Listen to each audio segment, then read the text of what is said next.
爱生活，爱美食。大家好，我是小丽。我们今天来做一款好吃又营养的减脂早餐。它的做法非常简单，只需要4种食材，5分钟就可以上桌了。低脂低卡，适合全家人食用。下面我们开始吧。准备一个中等大小的苹果，一根小一些的胡萝卜，清洗干净。先把苹果和胡萝卜分别擦成细丝，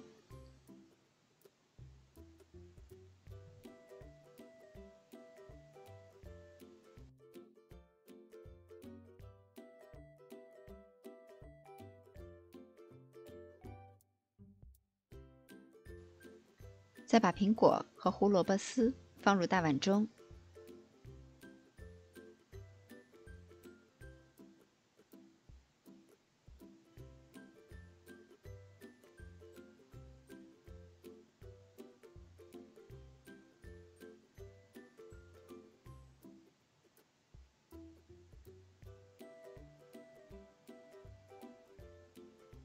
然后加入2到3勺的玉米粉，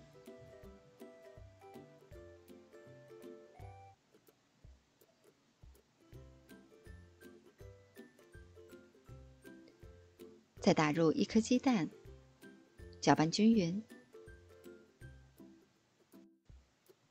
鸡蛋的量我们可以根据自己的实际情况来适量的增减，最后要达到很湿润的状态就可以了。平底锅中放入少许的植物油，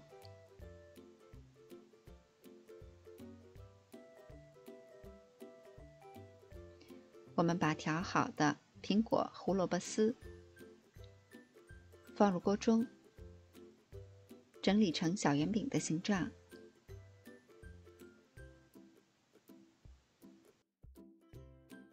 可以一直保持小火或者是中小火，慢慢的煎。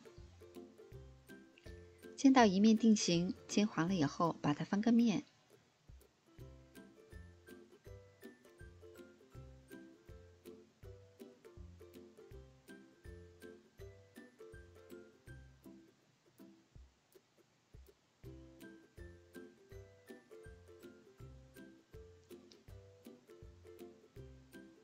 大概煎2到3分钟，再把它翻过来，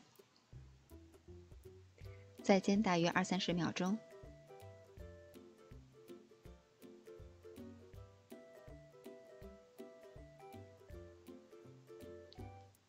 煎到两边都定型金黄，就可以出锅了。